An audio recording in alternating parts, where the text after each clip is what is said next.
Bonjour et bienvenue dans notre émission. Je suis Titan Géant, coach en développement personnel et professionnel. Aujourd'hui, nous allons répondre à la question de savoir comment faire pour surmonter le deuil.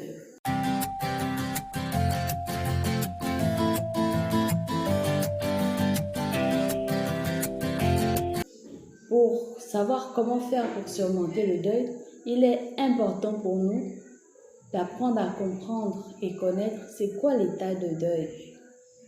Pour répondre à cette question, nous dirons simplement que l'état de deuil passe par 6 états bien distincts. Le premier état, c'est l'état de choc.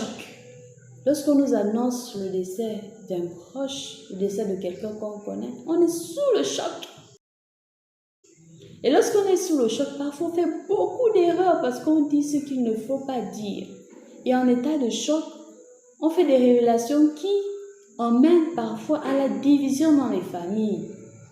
C'est tonton qui a mangé ma soeur. Son fils est juste à côté. Son fils rapporte la nouvelle à son père.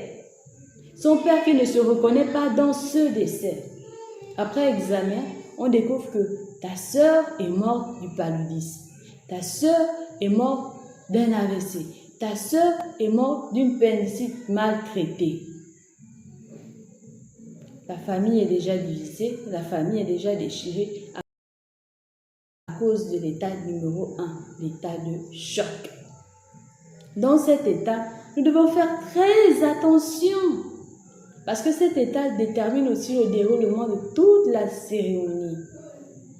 Après l'état de choc, il y a le deuxième état, le déni. Lorsqu'on est dans le déni, on a du mal à accepter que nos proches soient partis pour toujours. On fait comme s'il allait revenir demain, ou bien on fait comme s'il n'était pas décédé. On a tendance à consoler les autres, alors qu'au fond, on ne réalise pas qu'il est décédé. Ça me rappelle l'histoire d'une dame qui a réalisé le décès de son mari 6 mois plus tard. Oui, 6 mois plus tard. Pendant les obsèques, la dame était celle qui conseillait les autres, celle qui motivait les autres, celle qui disait que tout ira bien. Sauf que, arrivée à la maison, elle a continué à faire comme si.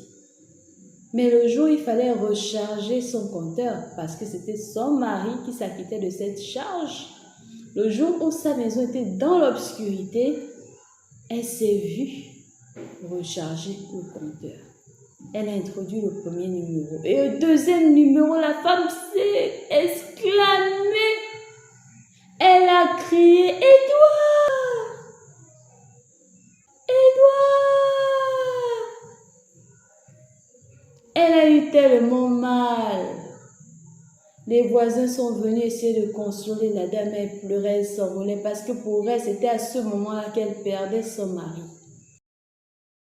Tout ce temps, tout le temps des obsèques, la dame était dans le déni. Après le déni, il y a le troisième état, l'état de colère. On est fâché, on en veut à tout le monde, on en veut à tout le monde, même à Dieu. Après l'état de colère, il y a le marchandage. On essaie de dire à Dieu, on a beaucoup pleuré, là on a déjà pleuré, on a accepté le décès, la colère est tombée, on commence à dire à Dieu que Seigneur, si tu ramènes mes parents, je serai plus disciplinée. Seigneur, je regrette, ne fais plus jamais ça, pardon papa, ne me fais plus ça, désormais, je ferai ci et puis toi tu feras ça. On est dans les grandes négociations avec Dieu. Après l'état de marchandage, nous pouvons aussi parler de la dépression. Lorsqu'on est dans la dépression, on n'a plus envie de vivre. Lorsqu'on est dans la dépression, on ne prend même plus soin de nous. Lorsqu'on est dans la dépression, on veut que tout s'arrête parce qu'on a mal. On veut que tout s'arrête parce que c'est trop dur de continuer. C'est trop dur d'avancer. Après l'état de dépression, nous pouvons parler de l'état d'acceptation. Dans cet état, le sujet a accepté le décès de son parent. Il a accepté qu'il ne reviendra plus et il continue sa vie. Il faut avouer que pour chaque individu ou dans chaque coutume, ces états varient selon un individu et un autre. Une personne peut toutefois commencer de l'état de choc à l'état d'acceptation. On annonce le décès d'un proche, il est tout de suite étonné. Oh, comment ça? Quand? Après, il a accepté. Il pleure son défunt, il l'accompagne. Et quelqu'un peut aussi commencer par le déni. Après, il rentre dans la colère pour finir en dépression. Tout dépend de chaque individu. Maintenant, la question de notre vidéo aujourd'hui, la question à laquelle on vient répondre, c'est comment faire pour surmonter l'état de deuil. Pour surmonter l'état de deuil, premièrement, je te conseille de lâcher prise. Tu ne peux pas rester attaché comme ça. Comment il est mort, comment ceci, comment cela. Tu ne peux pas, laisse. C'est le Seigneur qui a voulu que ça se passe comme ça. Accepte et lâche. Accepte et laisse-le partir. Accepte et continue. Mets tout ça dans les mains du Seigneur. Seigneur, regarde. Mets tout ça au pied de la croix. Mets ce fardeau au pied de Jésus. Il va te donner du réconfort. Il est celui qui donne du réconfort. Et arrête de te poser toujours la question, pourquoi la question de savoir, pourquoi est-ce qu'il est mort? Pourquoi est-ce qu'il est mort? Pourquoi? Tes pourquoi là, fais en sorte que tu n'avances pas, parce que tu ne vas jamais trouver la réponse. Même si tu trouves la réponse, à quoi ça t'avance? Pourquoi lui? Pourquoi? Au lieu de te demander pourquoi, ma soeur, demande-toi comment est-ce qu'on va vivre désormais? Comment est-ce que je vais payer les factures désormais? Comment est-ce que je vais m'organiser désormais? Comment est-ce que lâche prise et pense au futur? Comment c'est le futur? Comment c'est dorénavant? Comment c'est devant? Mais pourquoi ça te retient là?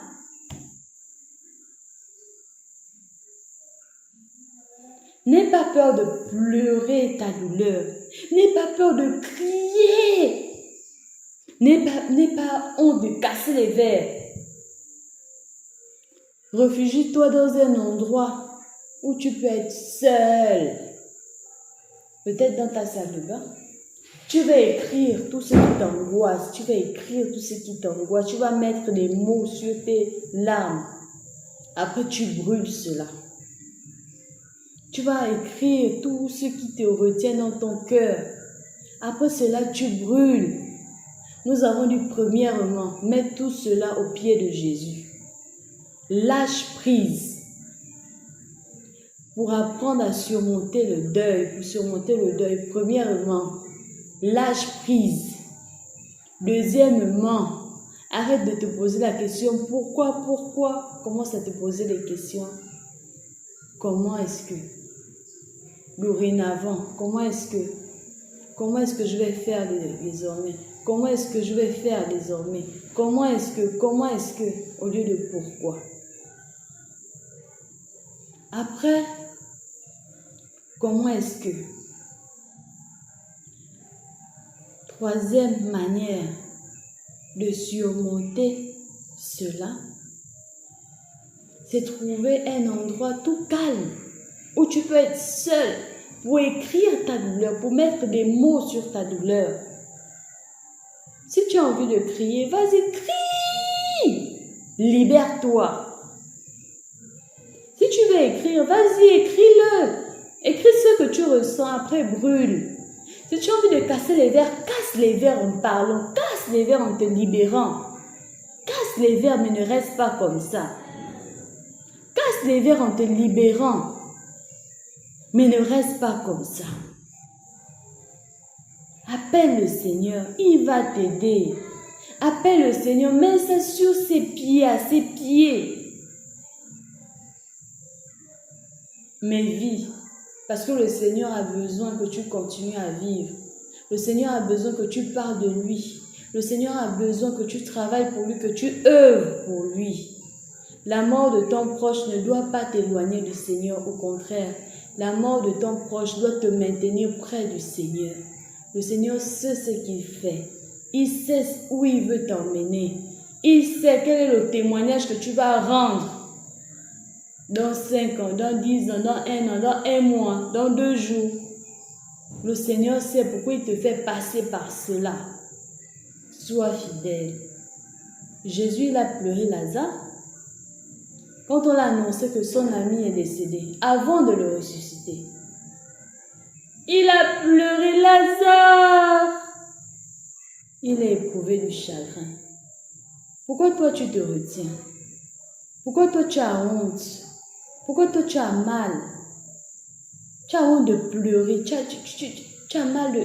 Tu te dis non, je ne peux pas pleurer. Tu fais comme si, alors qu'au fond tu souffres. Alors qu'au fond tu n'arrives pas à t'ouvrir. Alors qu'au fond tu n'arrives pas à crier. Crie! Crie le nom de ton parent qui est décédé. Crie! Crie la douleur que tu as dans le ventre. Crie! Crie ce qui te fait mal. Crie! Crie ce qui te fait peur. Et appelle Jésus. Appelle Jésus. Demande à Jésus de se souvenir de toi parce qu'il s'est toujours souvenu de toi. Mais dis-le encore, Jésus, souviens-toi de moi. Ne m'abandonne pas, ne m'oublie pas. Je sais que tu es là, Jésus. Je sais que tu es là, Jésus. N'aie pas peur de le faire. Amen.